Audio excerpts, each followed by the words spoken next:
সুধী দর্শক শ্রোতা, সনাতন অ্যাস্ট্রোলজিক্যাল কোচিং সেন্টার কর্তৃক আয়োজিত জ্যোতিষীর আসর আমাদের আজকের পর্ব। আমার আজকের আলোচনার বিষয় রহস্যময় রাহু। কেন এই রহস্যময়তা? আলোচক হিসেবে এই স্টুডিওতে উপস্থিত আছেন সনাতন অ্যাস্ট্রোলজিক্যাল কোচিং সেন্টারের কর্ণধার ডক্টর কেসিপাল মহোদয়। উপস্থিত আছেন সনাতন অ্যাস্ট্রোলজিক্যাল কোচিং সেন্টারের সিনিয়র শিক্ষক অ্যাস্ট্রোলজার জে কে দেব মহোদয় এবং বিশিষ্ট প্রবীণ জ্যোতিষী অ্যাস্ট্রোলজার স্বপন চক্রবর্তী মহোদয়। আপনারা জানেন আমরা বিভিন্ন বিষয় নিয়ে সবার সামনে হাজির হই। আপনার যদি কোনো প্রশ্ন থাকে আমাদের ভিডিওর কমেন্ট সেকশনে আপনি প্রশ্ন করতে পারেন। আমরা আলোচনায় চলে যাচ্ছি। আপনারা দেখছেন জ্যোতিষীর আসর। প্রশ্নটা হচ্ছে রহস্যময় রাহু। কেন এই রহস্যময়তা? আমি প্রথমেই অ্যাস্ট্রোলজার জে কে দেব মহোদয়ের কাছে প্রশ্ন রাখতে চাই, রাহু রহস্যময় কেন? কেন রাহুকে রহস্যময় বলা হয়? জে কে দেব স্যার, আপনি যে একটা আলোকপাত করেন। নমস্কার। আমি ধন্যবাদ জানাচ্ছি অ্যাস্ট্রোলজার নীলেশকান্তি রায় মহোদয়কে আমাকে আজকের এই অনুষ্ঠানে আলোচনার সুযোগ প্রদান করার জন্য। রাহু কেন রহস্যময়? আমাদের যে দ্বাদশ রাশিচক্র আছে, যেখানে 9টি গ্রহকে কেন্দ্র করে আমরা রাশিচক্র বিচার করি, সেখানে রাহু একটি অন্যতম প্রভাব বিস্তারকারী গ্রহ। এই রাহু প্রকৃতপক্ষে কোনো গ্রহ নয়। রাহু হচ্ছে আমাদের আহ, দ্বাদশ রাশি চক্রে ছায়া হিসাবে অবস্থান করে। তার নিজস্ব কোনো ভাব নেই। সে যে ভাবে বসে সে ভাবটাকে রিপ্রেজেন্ট করে। রাহু হচ্ছে ছায়া, অর্থাৎ শ্যাডো। তো এখানে আমাদের প্রশ্নকর্তা যে প্রশ্নটি করেছেন যে রাহু কেন রহস্যময়, এই বিষয়ে আমি পৌরাণিক একটু বিষয় খুব ছোট্ট ভাবে আপনাদের সামনে তুলে ধরছি। সেটা হচ্ছে, আমরা সমুদ্র মন্থনের একটা পৌরাণিক ইতিহাস আছে। সেখানে হচ্ছে যখন অমৃত বন্টন হচ্ছিল, তখন রাহু হচ্ছে আহ, তার নিজের যে মোহ, নিজের যে প্রতিষ্ঠা, সেই প্রতিষ্ঠাটাকে সুনিশ্চিত করার জন্য সে দেবতার রূপ ধারণ করে সে অমৃত পান করেছিলেন। তো আমাদের এই যে জন্মছক, এই জন্মছকে রাহু হচ্ছে যে ভাবটাকে রিপ্রেজেন্ট করে, সেই ভাবটাকে রহস্যময় করে দেয়। কিরকম রহস্যময় করে দেয়? অর্থাৎ সেই ভাবের কারকতাটাকে প্রাপ্ত করার জন্য জাতকের মধ্যে একটা অতি মোহের সৃষ্টি হয়, একটা অতি আহ, ভারবারন্তের সৃষ্টি হয়, এবং এই অতি প্রিয়তার কারণে সে একটা নেগেটিভ পদক্ষেপ নেয়, একটা এমন পদক্ষেপ নেয় যেটা হচ্ছে অন্ধ করার জন্য। আমাদের প্রত্যেকের মধ্যেই রিপু ভাব আছে। আমি একটু সময় নিচ্ছি। রিপু ভাব আছে। আহ আপনার সেই রিপু ভাবের মধ্যে ছয় ষড়রিপুর একটা রিপু হচ্ছে মোহ। সেই মোহটাকেই রাহু রিপ্রেজেন্ট করে। আর তাছাড়া রাহুর যে আমাদের জন্মচক্রে যে আপনার যে ভ্রমণকাল, সেটা কিন্তু সম্পূর্ণ গ্রহের বিপরীত। অর্থাৎ সম্পূর্ণ গ্রহ, বা অর্থাৎ যে 7টি গ্রহ আছে, সেই রবি সহ, তারা হচ্ছে অ্যান্টি ক্লকওয়াইজ ঘুরে, আর রাহু হচ্ছে আপনার ক্লকওয়াইজ ঘুরে। এই রাহুকে এই কারণে অলওয়েজ বকরি বলা হয়। এই রাহুটি আপনার পূর্বজন্মের কর্মফলকে নিয়ে আসে। অর্থাৎ যেভাবে রাহুটি বসে সেই ভাব সম্পর্কে সে পূর্বজন্মের কর্মফল ব্যক্তি এই জীবনে, এটাকে ঋণ হিসেবে বলা হয়। যেহেতু শেডু, সেটা হচ্ছে ঋণ, সেই ঋণটাকে এই জীবনে পরিশোধ করতে হয়। জেকে দেব স্যারের কাছে আবার আসবো আমি। একটু চলে যাচ্ছি ডক্টর কেসি পাল স্যারের কাছে। আমি একটা প্রশ্ন করতে চাই এখানে। একটা বিষয় নিয়ে আসছেন আমাদের জেকে দেব স্যার। তিনি বলছেন যে রাহু আসলে কোনো গ্রহ নয়। তাহলে এই গ্রহ যে রাহু কেন গ্রহ নয় এবং তার সাথে রহস্যময়তার সম্পর্কটা কি, আপনি দয়া করে আলোকপাত করুন। দেখুন, রাহুকে কাল্পনিক গ্রহ, অর্থাৎ বিজ্ঞান বলে যে এটি হচ্ছে রাহু কেতু সর্প, মানে যেটি ধর্ম বা আমাদের এই সনাতন অ্যাস্ট্রোলজি, বেদিক অ্যাস্ট্রোলজি বলে যে সর্পদানবের মস্তক হচ্ছে রাহু, আর লেজটা হচ্ছে কেতু। আর বিজ্ঞান বলে যে ছায়াটা হচ্ছে রাহু, অর্থাৎ কাল যেটি সেটি রাহু, আর যেটি কালকে যেটি পেঁচায় সেটি হচ্ছে কেতু। অর্থাৎ বিজ্ঞান বলছে ছায়া এবং উপছায়া। যে ছায়াটি, যেমন সূর্যগ্রহণ এবং চন্দ্রগ্রহণ, যখন সূর্যগ্রহণ হয় তখন কিন্তু আপনারা জানেন যে চন্দ্র সূর্য পৃথিবীর মধ্যে যে ছায়াটি পড়ে, সেই ছায়ার কারণে আমাদের পৃথিবীতে আলো কম আসে। আর যখন চন্দ্রগ্রহণ হয় ঠিক তদনুরূপই।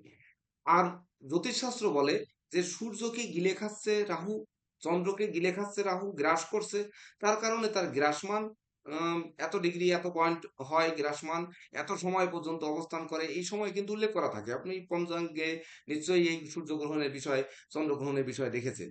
তো যে কারণে এই যে গ্রাসী মনোভাব এটি কিন্তু আনে। তাছাড়া যেটি আমার পূর্ববর্তী বক্তা যিনি জে.কে দেব স্যার মহোদয় বলে গেছেন, অসংখ্য ধন্যবাদ জানাতে হয় ওনাকে, যে রাহুর যে একটা মোহ, লোভ, লালসা, সেটি তার নিজস্ব কোনো গৃহ নেই। যে গৃহে থাকে সেই গৃহকে অলঙ্কিত অথবা কলঙ্কিত করবে। তো এখানে আমাদের বুঝতে হবে যে কোন গৃহকে অলঙ্কিত এবং কোন গৃহকে কলঙ্কিত করে তার মোহকে বাস্তবায়ন করে। সেটি দেখতে হবে যে আমাদের লগ্ন সাপেক্ষে যদি লগ্নে অবস্থান করে, তাও তখন দেখা যাচ্ছে আমার জীবিকা, জীবন, আমার আমিত্ব, আমার বিশেষ করে ব্যক্তিত্ব, আমার স্বভাব চরিত্র, এগুলো নিয়ে একটি বেশি লোভ লালসা থাকে। নিজে একটু সেজেগুজে থাকার মানসিকতা এটি কিন্তু থাকে। যখন ধনভাবে থাকে তখন কিন্তু ধন সম্পদের প্রতি লোভ থাকে। যখন ভ্রাতৃভাবে থাকে তখন একটি ভাই বোনের সে তুষ্ট থাকে না, ২-৩টি ভাই বোন চায়। যখন স্যার, আমি চতুর্থ আপনার কাছে আবার পরে আসবো। আমি একটু স্বপন চক্রবর্তী মহোদয়ের কাছ থেকে ঘুরে আসতে চাই। স্বপন চক্রবর্তী মহোদয়, আপনার কাছে আমার প্রশ্ন হলো, এই যে রাহুর রহস্যময়তা আমরা ইতিপূর্বে দুইজন আলোচকের কাছ থেকে জানতে পেরেছি যে রাহুর একটি ছায়াগ্রহ, তার একটা মোহ আছে। তো মানব জীবনে এই রাহু কিভাবে আগ্রাসী হয়, আপনি সংক্ষিপ্তভাবে যদি একটু আলোচনা করেন। ধন্যবাদ ডক্টর কেসি পাল মহোদয়। যে আলোচনাটুকু করছেন ওর মধ্যে অনেক কিছু চলে আসছে। তারপরও রাহু যেহেতু সর্বগ্রাসী গ্রহ, তার তো আপনার মানে ইয়ে আছে আপনার, তার মুখমণ্ডল আছে কিন্তু তার দেহ নাই। তার মুখমণ্ডল আপনার দেহ থেকে বিচ্ছিন্ন। সেই জন্য রাহুর যে একটা অলওয়েজ আপনার মানে একটা ইয়ে আছে, চাহিদা আছে। সেটা হচ্ছে যে রাহু চাই চাই চাই, আরো চাই আরো চাই আরো চাই। এটা হচ্ছে যে রাহুর একেবারে দৈনন্দিন আপনার একটা কথাবার্তার মতন। রাহু কখনো সন্তুষ্ট হতে পারে না এবং রাহু আমি এখানে স্বপন চক্রবর্তী মহোদয়কে থামিয়ে দিচ্ছি যে রাহু কখনো সন্তুষ্ট হতে পারে না। তা আমার প্রশ্ন জেকেদেব মহোদয়ের কাছে যে কেন রাহু সন্তুষ্ট হতে পারে না, এই বিষয়টাতে আপনি কথা বলবেন। রাহু হচ্ছে, যেহেতু রাহু হচ্ছে সর্পদানবের মস্তক বলা হয়েছে, রাহুর কিন্তু দেহ নেই, অর্থাৎ তার মানে অবয়বটা হচ্ছে গলা পর্যন্ত। তো সে সূর্যকে গ্রাস করে, চন্দ্রকেও গ্রাস করে, কিন্তু সেই গ্রাসমানটা একটা নির্দিষ্ট সময় পর্যন্ত।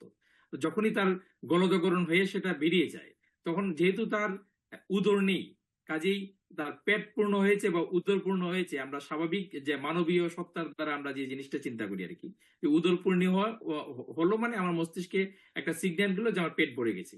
তো রাহুর যেহেতু উদর নেই, রাহুর যেহেতু দেহ নেই, তাহলে আপনার সে হচ্ছে সেই জিনিসটাকে উপলব্ধি করতে পারে না যে তার হচ্ছে এই এই এই আপনার হচ্ছে তার খিদা পূর্ণ হলো কিনা, সেই জিনিসটা সে উপলব্ধি করতে পারে না। এই যে ত্রুটি, এই যে অবস্থানটা, এই অবস্থানটার কারণে এই ব্যাপারটি ঘটেছে। চমৎকার চমৎকার একটা কথা বললেন জেকেদেব মহোদয়। আমরা আবার চলে যাব ডক্টর কেসি পাল স্যারের কাছে। স্যার, ইতিমধ্যে আমাদের জয়ন্ত জেকেদেব স্যার বলেছেন যে রাহুর উদর নেই, সর্পদানবের মস্তক। তো আপনি কিন্তু স্যার এর আগে ব্যাখ্যা করছিলেন যে লগ্ন সাপেক্ষে রাহু কোথায় বসলে শুভ অশুভ প্রভাব দিতে পারে। আপনি ওই আলোচনার সাথে এই আলোচনাটাকে সংযুক্ত করার অনুরোধ করছি। তো ধন্যবাদ জ্ঞাপন করবো জে.কে দেব স্যার কে, যে উনি যে কথাটি বলেছেন যে উদর না থাকার কারণে, এই ব্যাখ্যাটা যদি আরেকটু হতো তাহলে মনে হয় আমি বেশি তৃপ্তি পেতাম, আমি আরো একটু জানতে পারতাম। যে উদর না থাকার কারণে আমার যে কখন পেট ভরে যাচ্ছে, আমরা নির্দিষ্ট কতটুকু খাবার খেতে পারি, সেই পরিমাপটা তো করতে পারছি না। এই পরিমাপটা না করতে পারার কারণে রাহুর মোহ থাকছে। তাছাড়া আমি পূর্বেই বলেছি যে রাহু একটি ছায়া গ্রহ। ছায়া কিন্তু সর্বক্ষণ থাকবে না। সেই অতীতকালে যখন ঘড়ি তৈরি হয়নি, সময় নির্ণয় করা যেত না, তখন কিন্তু গাছের ছায়া, মানুষের ছায়া, নিজে দাঁড়িয়ে তার ছায়া মেপে কয়টা বাজতে পারে, কখন দুপুর হতে পারে, কখন বেলা বাজতে পারে, কখন বিকাল হতে পারে, এটি কিন্তু আমরা নির্ণয় করতাম। তো ছায়াটি কিন্তু পরিবর্তনশীল, কখনো বাড়তো কখনো কমতো। আবার এটি যেহেতু ক্লকওয়াইজ ঘোরে, অর্থাৎ ঘড়ির যে সময় কাল, আমি যেটি বলেছি রাহু হচ্ছে কাল, তো কালের গ্রাস কিন্তু সেই সময়ের সঙ্গে চলছে, আমরা জ্যোতিষশাস্ত্র সময়ের সঙ্গে কিন্তু চলি। তো রাহু কেতু নিজস্ব গৃহ নেই, যদিও ভেদিক অ্যাস্ট্রোলজি মোতাবেক বৃষ রাশি হচ্ছে রাহুর তুঙ্গ গৃহ বলা হয়ে থাকে। আর আমি সনাতন অ্যাস্ট্রোলজিক্যাল কোচিং সেন্টারের শিক্ষার ক্ষেত্রে আমি মিথুন রাশিকে বেশি তুঙ্গস্থ, তার যে ভিত যে বৃষ অপেক্ষা তার তুঙ্গস্থ নীতি মিথুনে বেশি দেখাতে সক্ষম হয়, এটি আমি শিক্ষার্থীদের শিক্ষা দিয়ে থাকি। কেন দিয়ে থাকি এখানে একটু বলবো, কারণ বৃষ রাশিতে হচ্ছে কৃত্তিকা নক্ষত্র, যেটি রবির নক্ষত্র। রবি হচ্ছে রাহুর শত্রু, কারণ সে রবিকে পর্যন্ত গ্রাস করে ফেলে। তাছাড়া রোহিণী নক্ষত্র চন্দ্রকেও গ্রাস করে ফেলে। মঙ্গল, রাহু মঙ্গলের সম্পর্ক মানে অঙ্গারযোগ, আগুনে জ্বালিয়ে পুড়িয়ে নিঃশেষ করে। কিন্তু মিথুনে সে মৃগশিরার এক পার্ট পেয়েছে, সেটি মঙ্গল। সেটি মিথুনে মঙ্গল মাল্টি ট্যালেন্টেড করে। মাল্টি ট্যালেন্টেড মঙ্গল, বুদ্ধিমত্তা মঙ্গল, মানে বুদ্ধিধারী মঙ্গল, বিবেকবান সেনাপতি। তো বিবেকবান সেনাপতি কিন্তু তখন মানবকে মেরে দেবে না। তাছাড়া আদ্রা নক্ষত্র সেটি রাহুর নক্ষত্র। যে আদ্রা নক্ষত্রে বিশেষ করে সূর্যের আদ্রা নক্ষত্রের প্রবেশকাল হচ্ছে অম্বুবাচী হয়, ধরণী ঋতুবতী হয়, ধরণী কিনা সেদিন মাথা নত করে। তো সেই জায়গায় গিয়ে রাহু কিন্তু আর ওই চন্ডাল নীতি দেখাতে পারে না, তার ওই লোভ লালসা অনেকটা কমে যায় ওখানে গিয়ে। আর বৃহস্পতির নক্ষত্র মানে পুনর্বসু নক্ষত্র, যদিও বৃহস্পতি আর রাহু হচ্ছে গুরু চন্ডাল বলে একটি যোগ আছে জ্যোতিষশাস্ত্রে, সেই যোগটি তৈরি করে। তো গুরু যেখানে বলছে যে রাহু তুমি একটু শান্ত হও, তুমি তোমার উগ্রনীতি থেকে একটু বেরো হও, তখন গুরুর কথা শুনবে না। যেমন আপনি এখানে উপস্থাপক, আপনি একজন অ্যাস্ট্রোলজার, এটি কিন্তু আমরা জানি। তো আপনি একজন গাণিতিক অ্যাস্ট্রোলজার এবং বিশেষ করে নিখুঁত অ্যাস্ট্রোলজি চর্চা করেন, এটি আমি জানি। তো সেই নিখুঁত দৃষ্টি দিয়ে আপনি প্রশ্ন করেছেন, তাহলে আপনার উত্তরটি নিখুঁত না হলে কিন্তু আপনার কাছে মনোপুত হবে না। তো সেক্ষেত্রে এই পুনর্বসু নক্ষত্রে গুরু যেটি মানবে, এখানে আপনি গুরু। তো আপনি আপনার কথা যদি আমি না মানি, তাহলে তো আপনার এই অনুষ্ঠানে আমি আসতে পারবো না, এটি কিন্তু বুঝতে হবে। বিপরীতে রাহু নিচস্থ হচ্ছে, তাহলে বৃষ রাশির সপ্তম রাশি, অর্থাৎ সপ্তম রাশি মানে বৃশ্চিকে নিচস্থ হচ্ছে। আর হচ্ছে ধনুতে গিয়ে আমি যেটি প্রচলন করেছি, সেটি ধনুতে গিয়ে সনাতন অ্যাস্ট্রোলজিক্যাল কোচিং সেন্টারের নিয়ম মোতাবেক সে ধনুতে গিয়ে নিঃস্বস্ত হচ্ছে। তাছাড়া বিশেষ করে নিঃস্বস্ত তিনটি নক্ষত্র 6টি নক্ষত্র রয়েছে, তার প্রভাব অনুযায়ী সে কিন্তু কেন নিঃস্বস্ত হচ্ছে সে ব্যাখ্যাটি আমার শিক্ষার্থীরা পেয়ে থাকে। তাছাড়া কুম্ভ রাশি যেটি রাহুর মূল ত্রিকোণ, এখানে রাহু আনন্দিত থাকে। বিশেষ করে ওই জায়গাটি রাহুর নিজের আনন্দময় জায়গা, নিত্যরত জায়গা। সে জায়গায় ধনিষ্ঠা নক্ষত্র মঙ্গল রয়েছে, তখন রাহুর তৃতীয় ভাব।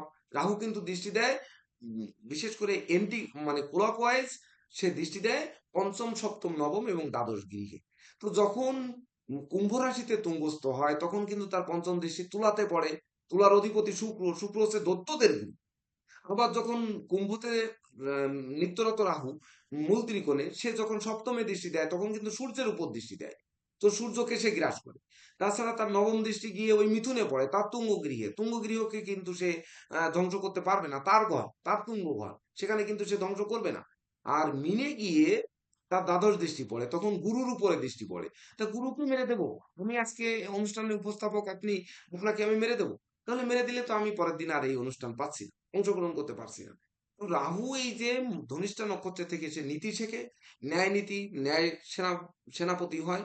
অর্থাৎ সে যুদ্ধে মানে যেমনটি বলতে হয়, ওই যে সৌরভ রুস্তমের যুদ্ধ আমরা দেখেছি, দুইবার করে সৌরভ মানে তার পিতা পরাজিত হয়েছে, তৃতীয়বার অবৈধভাবে কিন্তু সৌরভকে পরাজিত করে সন্তানকে মেরেছে পিতা, এটি কিন্তু আমরা জেনেছি।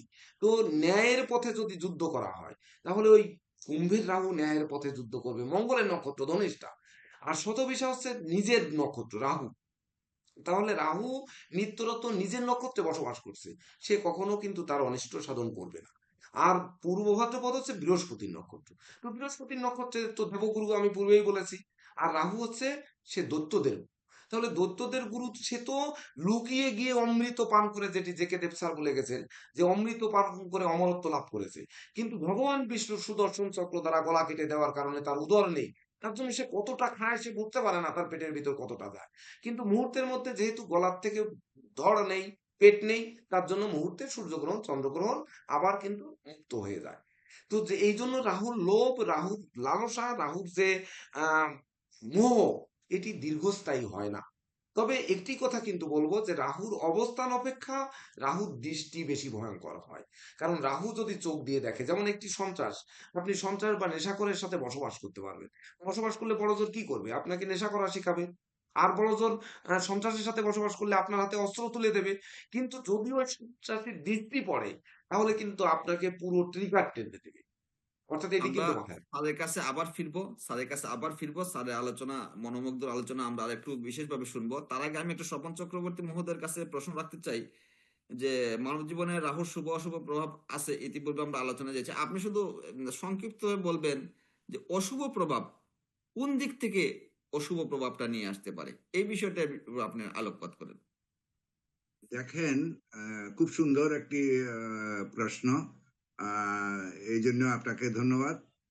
রাহু আহ, অশুভ যখন আপনার হয়, তখন সে নেশা, মদ্য, জুয়া এগুলোতে আসক্তি হয়ে যায়।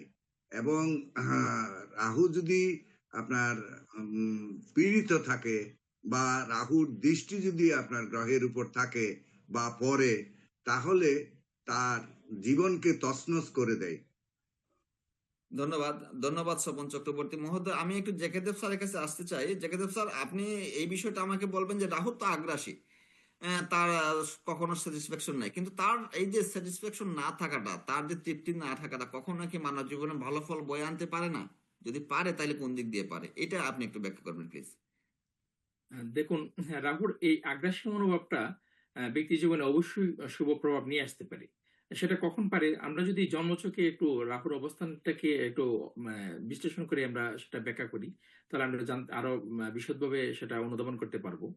যখন কোনো ব্যক্তির লগ্নে রাহু অবস্থান করে, আমরা ইতিপূর্বে বলেছি বা আমরা ইতিপূর্বে জেনেছি যে লগ্নে রাহু হচ্ছে যে কোনো অর্থাৎ রাহু যেভাবে বসে থাকে সেই ভাবটাকে অতি করে দেয়। তো যেহেতু অতি করে দেয়, লগ্নে যখন রাহু অবস্থান করে, তখন লগ্ন হচ্ছে ব্যক্তির প্রতিষ্ঠাকে রিপ্রেজেন্ট করে। তো যখন লগ্নে রাহু অবস্থান করে, তখন ব্যক্তি প্রতিষ্ঠা লাভ করার জন্য আহ, অতি ইচ্ছা, অতি আকাঙ্ক্ষা, অতি স্ট্রাগল, অতি পরিশ্রম, এই বিষয়টা তার মধ্যে নিয়ে আসে। যে কোনো মূল্যে আমাকে প্রতিষ্ঠা লাভ করতে হবে, এই যে একটা ডিটারমাইন্ড একটা অ্যাটিটিউড, এই অ্যাটিটিউডের কারণে ব্যক্তি কিন্তু প্রতিষ্ঠা লাভে অত্যন্ত আহ, আহ, সুদৃঢ়ভাবে এগিয়ে যেতে পারে। তেমনি ভাবে দ্বিতীয়ভাবে যখন অর্থভাবে যখন রাহু অবস্থান করে, তখন কিন্তু অর্থ সঞ্চয়ের জন্য তার মধ্যে একটা সেই মোহটা জাগ্রত হয়, সেই অতি আকাঙ্ক্ষা জাগ্রত হয়, সেই যে অতি আকাঙ্ক্ষা বা যে কোনো মূল্যে অর্থ উপার্জন। তো অর্থ হয়তো যে কোনো মূল্যে সে উপার্জন করতে পারে, যে কোনো মূল্যে উপার্জন শব্দটার মধ্যে কিন্তু লুকিয়ে আছে আমি একটু সৎ সংযুক্ত এবং করতে অসৎ। চাচ্ছি। জেকেদেব স্যার, আমাদের ডক্টর কেসিপাল স্যার কিন্তু বলেছেন যে রাহুর মোহটা কিন্তু থাকে না এক সময়। আপনি আপনার আলোচনায় এই বিষয়টা একটু অন্তর্ভুক্ত করবেন। হ্যাঁ, আমি আনছি। তো যেটা বলছিলাম, যে দ্বিতীয়ভাবে যখন অর্থ সঞ্চয়ের যে জায়গাটা থাকে, অর্থ সঞ্চয়ের জায়গায় যখন আপনার হচ্ছে সেই রাহুর অবস্থান থাকে, তখন রাহু হচ্ছে যে কোনো মূল্যে অর্থ উপার্জন করতে পারে, চায়। তো যে কোনো মূল্য অর্থ উপার্জন করতে চায়, যে কোনো মূল্য কথাটার মাধ্যমে আমরা কিন্তু বুঝতে পারি যে আপনার হচ্ছে সেটাতে সৎ অসৎ এবং এই ব্যাপারটা বৈধ থাকে। অবৈধতা। তো এই যে ব্যাপারটা বৈধ অবৈধতার ব্যাপার থাকে। তো এখন এই বৈধ অবৈধতার ব্যাপারটা যখন থাকবে, যখনই আপনি বৈধটাকে ডিঙ্গিয়ে অবৈধতার দিকে আপনি বেশি এগিয়ে যাবেন, তখনই কিন্তু আপনার হচ্ছে তার প্রত্যেকটা জিনিসের ক্রিয়া এবং প্রতিক্রিয়া আছে। আমরা দ্বিতীয়ভাবে রাহুর অবস্থান আছে, তার বিপরীত ভাব হচ্ছে অষ্টম ভাব। আমাদের ইতিপূর্বে আমাদের আলোচক ডক্টর কেসিবল মহোদয় বলেছেন যে অষ্টম ভাব হচ্ছে আমাদের যাবতীয় সমস্যার জায়গা। অষ্টম ভাব হচ্ছে আমাদের জীবনের ছিদ্রপথ, যে পথ দিয়ে আমাদের জীবনে আহ, যে প্রতিষ্ঠা, জীবনের সুনাম, যশ, জীবনের যে যত স্পৃহা আছে সবকিছু বেরিয়ে যেতে পারে। তো এই রাহু যখন দ্বিতীয় ভাবে থেকে অবৈধ পন্থাটাকে বাড়িয়ে দেয়, তখন কিন্তু এইগুলা প্রাপ্ত হতে পারে। এখন প্রশ্ন হচ্ছে যে দ্বিতীয় ভাবে থাকলে কি রাহু হচ্ছে সেই অবৈধ যে পন্থা যা বা অবৈধ মনোবৃত্তি সেটাকে বাড়িয়ে দেবে? না। যখন রাহু দ্বিতীয় ভাবে অবস্থান করে অন্য কোনো ম্যালিফিক প্ল্যানেট দ্বারা আপনার পীড়িত হবে, তখন কিন্তু সেই অবৈধ পন্থাটা বেড়ে যেতে পারে। কিন্তু যদি দ্বিতীয় ভাবে রাহু অবস্থান করে বৃহস্পতির মতো শুভ গ্রহের যারা দৃষ্ট হবে, বৃহস্পতির মতো শুভ গ্রহ যুক্ত হবে, তখন কিন্তু রাহুর যে সর্বগ্রাসী মনোভাব, সেই মনোভাবের কিছুটা হলো শান্ত ভাব আসবে, এবং এই শান্ত রাহু আমাদেরকে শুভ ফল প্রদান অসংখ্য করতে পারে। ধন্যবাদ, অসংখ্য অসংখ্য আমরা মূল্যবান তথ্য আপনার কাছ থেকে পেলাম। আমরা আমাদের অনুষ্ঠানের প্রায় শেষ পর্যায়ে আমরা চলে যাব এখন আমাদের সামগ্রিক আলোচনা ডক্টর কেসিপাল মহোদয়ের কাছে। আপনারা দেখছেন আমাদের আজকে আলোচনা বিষয় রহস্যময় রাহু কেন। এই রহস্যময়তা আপনারা ইতিমধ্যে অনুধাবন করতে পেরেছেন যে রাহু কেন রহস্যময়। আমরা স্যারের কাছে শেষ প্রশ্নটুকু রাখতে চাই, যিনি সামগ্রিক আলোচনা করবেন যে মানুষের জীবনের শুভ এবং অশুভ প্রভাব প্রতিকার প্রতিবিধান রাহুর ক্ষেত্রে কি হতে পারে, এবং উনি যে অসমাপ্ত আলোচনায় ছিলেন যে নক্ষত্র সাপেক্ষে রাহুর অবস্থানে মানব জীবনে কি প্রভাব নিয়ে আসতে পারে। আমি স্যারকে তার আলোচনা পরিপূর্ণ করার জন্য অনুরোধ করব। ধন্যবাদ। তো এখানে জেকে দেব স্যার একটি খুবই গুরুত্বপূর্ণ কথা বলে গেছেন যে বৈধ এবং অবৈধ পথে উপার্জন। তখন কিন্তু আমাদের দেখতে হবে, আমি যে কথা বলেছি যে রাহুর অবস্থান অপেক্ষা রাহুর দৃষ্টি বেশি ভয়ঙ্কর। কারণ যখন লগ্নে রাহু থাকে তখন কিন্তু ভাগ্যভাবে তার পঞ্চম দৃষ্টি পড়ে, কারণ ক্লকওয়াইজ কিন্তু সে দৃষ্টি দেয়। তাহলে ভাগ্যভাবে দৃষ্টি দিলে ভাগ্যের নির্মম পরিহাস ঘটে এটি। এমনকি ভাগ্যভাবে যদি অন্য কোনো গ্রহ থাকে তাকে পীড়িত করে। রাহুর শত্রু হচ্ছে রবি, চন্দ্র, মঙ্গল, এই তিনটি গ্রহ শত্রু। এই তিনটি পড়লে তো রক্ষা নেই ভাগ্যভাবে, এই তিনটির উপর যদি দৃষ্টি পড়ে। এই তিনটি ব্যতি রেখে অন্য গ্রহ পড়লে হয়তো মেনে নিতে পারে, কিন্তু শত্রুকে মেনে নিবে না। ওই যে বললাম, সরাসরি ট্রিগার টেনে দেবে। তাছাড়া সপ্তম ভাবে দৃষ্টি দেবে, তাহলে সপ্তম ভাবে তার সপ্তম দৃষ্টি পড়বে। সপ্তম ভাবে যখন সপ্তম দৃষ্টি পড়বে তখন জীবন সঙ্গীর একটু এদিক ওদিক কোনো রকমে মেনে নেবে না, প্রতিযোগিতা প্রতিদ্বন্দ্বিতা মেনে নেবে না, মনের অভিলাষ পূর্ণ না হওয়া পর্যন্ত সে ক্ষান্ত হবে না। এমনকি বিশেষ করে সে কামনা বাসনাকে পূর্ণ না হওয়া পর্যন্ত ক্ষান্ত হবে না। মানে অতি কামনা বাসনা বা কাম, ক্রোধ, লোভ, মোহ, মদ, মাৎসর্য, ষড়রিপু কিন্তু সপ্তম ভাবে দৃষ্টি দিয়ে আরো বাড়িয়ে দিতে পারে। তখন কিন্তু এই মোহ কিন্তু বিপদ টেনে আনতে পারে, প্রতিষ্ঠায় বাধা সৃষ্টি করতে পারে।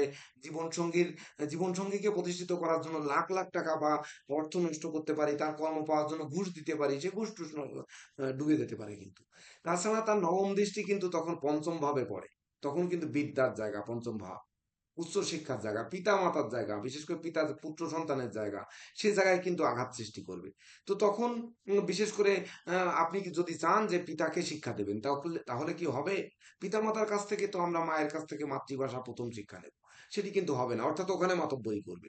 তারপরে ধরেন আপনি আহ, দেখা যাচ্ছে স্কুলে ফার্স্ট হতে চান, কিন্তু খালি ক্লাস ফার্স্ট হলে হবে? একাডেমিক শিক্ষা আর হচ্ছে আপনার ক্লাসে ফার্স্ট হওয়া, বিশেষ করে জ্ঞান লাভ করা, আর হচ্ছে আমি শুধু প্রতিযোগিতায় জয়ী হওয়া, দুটো কিন্তু এক নয়।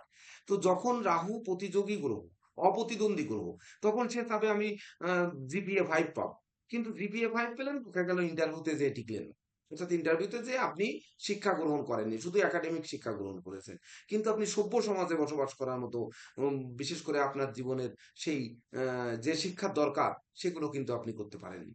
এমনকি সন্তানকে মানুষের মতো মানুষ করতে পারেননি, সন্তানকে শাসন করেছেন, আদর স্নেহ ভালোবাসা দিয়ে গড়ে তুলতে পারেননি, এটি কিন্তু ঘটবে। তাছাড়া ওই রাহুর দ্বাদশ দৃষ্টি কিন্তু ধনভাবে পড়বে।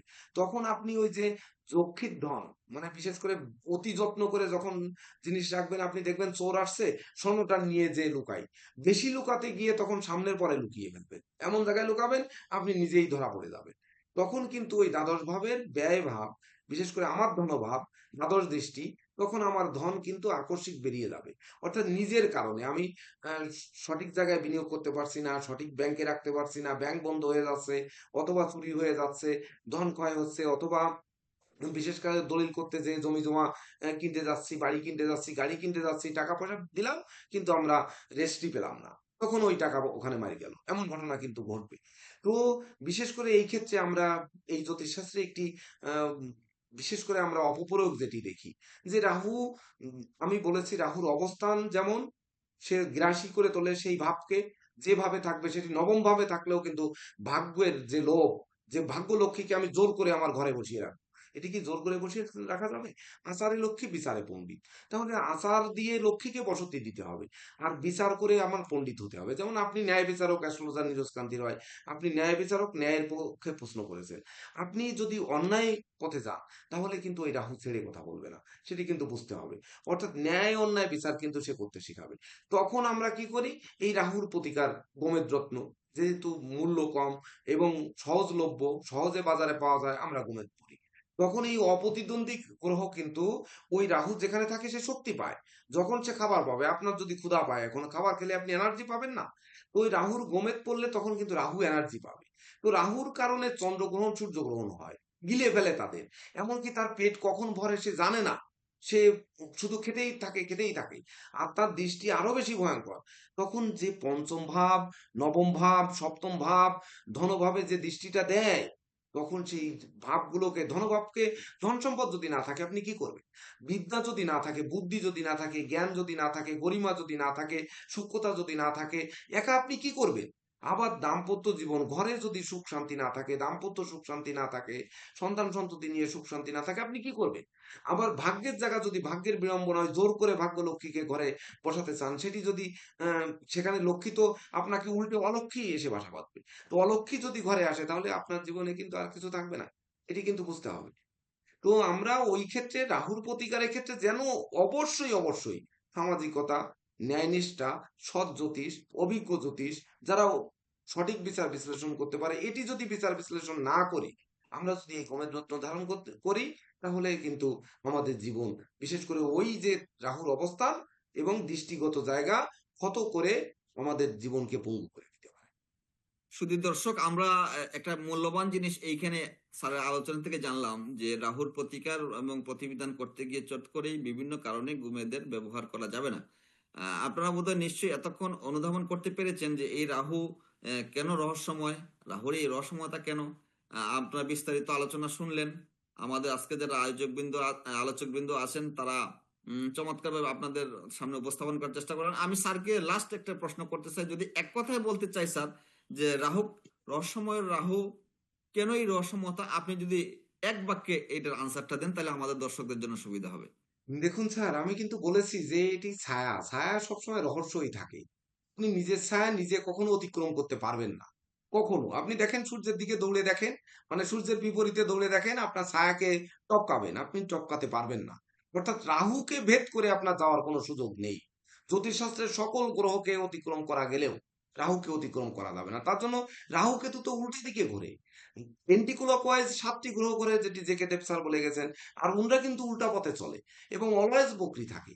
তাহলে এই যে অলওয়েজ বকরি থাকে, তাকে কখনো ওভারটেক করা যায় না, তার মায়া মোহ থেকে ত্যাগ করা যায় না।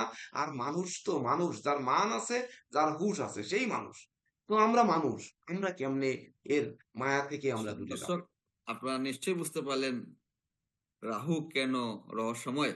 আমরা আলোচনা করছিলাম জ্যোতিষীর আসরে, সনাতন অ্যাস্ট্রোলজিক্যাল কোচিং সেন্টার কর্তৃক আয়োজিত এই জ্যোতিষীর আসর প্রতি পর্বেই নতুন করে সাজানো হয় নতুন কোনো বিষয় নিয়ে। আপনি যদি কোনো বিষয় অন্তর্ভুক্ত করতে চান, অবশ্যই আমাদের নিজস্ব মিডিয়ার আপনার কমেন্ট সেকশনে আপনার প্রশ্নটি রাখতে পারেন। আমরা যত্ন সহকারে আপনার প্রশ্নটি পড়বো এবং এটা নিয়ে বিষয় নিয়ে আলোচনা করা যায় কিনা আমরা অবশ্যই বিষয়টি গোচরে আনবো।